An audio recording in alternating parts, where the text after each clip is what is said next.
8 horas, Sheila! 41 minutos. Oiê, 8h41. Voltei, hein, gente? Daqui do alto do prédio do IBMEC, no centro do Rio de Janeiro, com a vista privilegiada do Rio, da Marina da Glória ali ao fundo, e do MAM, do Museu de Arte Moderna do Rio de Janeiro, onde acontece esse último dia de G20, né? A gente teve uma sequência de reuniões nos últimos dias. Ontem, efetivamente, a cúpula dos líderes, hoje com o encerramento, a terceira sessão, que deve tratar de desenvolvimento sustentável. É o tema de hoje, mas antes disso, o presidente Lula tem alguns encontros importantes, são encontros bilaterais com representantes da África do Sul, da Índia, do Reino Unido, do Japão também. Agora, certamente, gente, essa operação da Polícia Federal de hoje vai ser assunto, pelo menos entre os componentes, os integrantes da comitiva da delegação brasileira. As delegações estão chegando agora pela manhã, já se aproximando daqui, porque tem essa série de compromissos. Hoje é um dia bastante cheio, até porque a previsão é de que o presidente Lula retorne a Brasília ainda hoje. Mas vamos lá para dentro de onde fala Gabriela Morgado e onde acontecem esses eventos. Gabi, o que você nos conta de novidade? Já repercutiu, já tem alguma notícia aí no entorno a partir dessa operação da Polícia Federal de hoje de manhã, Gabi? E vamos lá, passar a agenda do dia. Bom dia para você.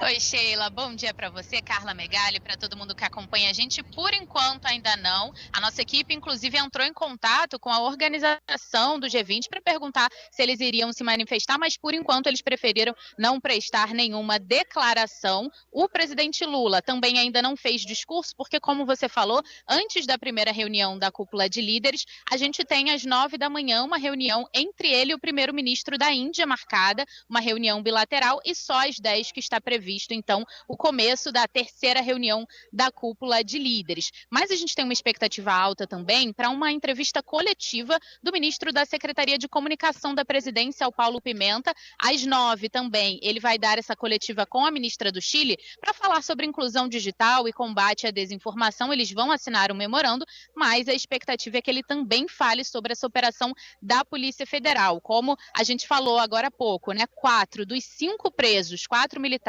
foram aqui no Rio de Janeiro, e há a informação de que pelo menos parte deles estaria atuando no G20, porque, como a gente lembra, a gente tem uma missão de garantia da lei e da ordem com 9 mil militares acontecendo aqui no Rio de Janeiro até a quinta-feira. Então, expectativa alta para saber se todos esses 4 presos estavam atuando aqui no G20, o que o ministro Paulo Pimenta vai falar sobre essa operação. Apesar dessas prisões que aconteceram ali por volta das 7 da manhã, a agenda, por enquanto, está mantida. A gente não teve nenhuma manifestação de mudança, né, na programação desse segundo dia de cúpula de líderes. Então, às 10 da manhã, a gente tem a reunião, como você falou, Sheila, sobre desenvolvimento sustentável e transição energética. E aí, um dos temas que devem ser debatidos deve ser a manutenção dos países do G20 no Acordo de Paris contra o aquecimento global, um dos pontos presentes na declaração final dos países, que já foi divulgada ontem, e também deve voltar à pauta a taxação dos ultra-ricos, que é uma proposta do Brasil, e, segundo o presidente Lula, essa taxação nos países poderia ajudar a financiar ações de combate a mudanças climáticas. Ontem, em discurso, inclusive, ele falou sobre isso. Estudos encomendados pela trilha de finanças do G20 são reveladores. Uma taxação de 2% sobre o patrimônio de indivíduos super ricos poderia gerar recursos da ordem de 250 bilhões de dólares por ano para serem investidos no enfrentamento dos desafios sociais e ambientais do nosso tempo. A estabilidade mundial depende de instituições mais representativas. A pluralidade de vozes funciona como vetor de equilíbrio.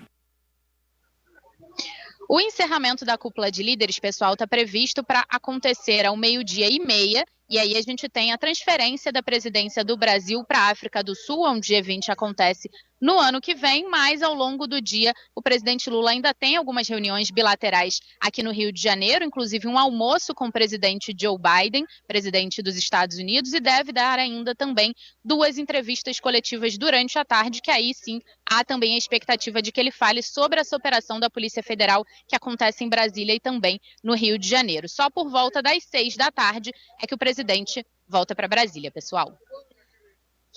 Valeu, Gabi. Obrigada. É um dia muito cheio de compromissos. Vamos ver se vai caber na agenda do presidente Lula, porque uma série de reuniões aí. Gabi, já chegou a delegação brasileira? O presidente Lula já chegou? Eu estou vendo aqui uma movimentação do lado de fora de algumas delegações. Não dá para aqui do alto identificar de qual país, mas o presidente já chegou?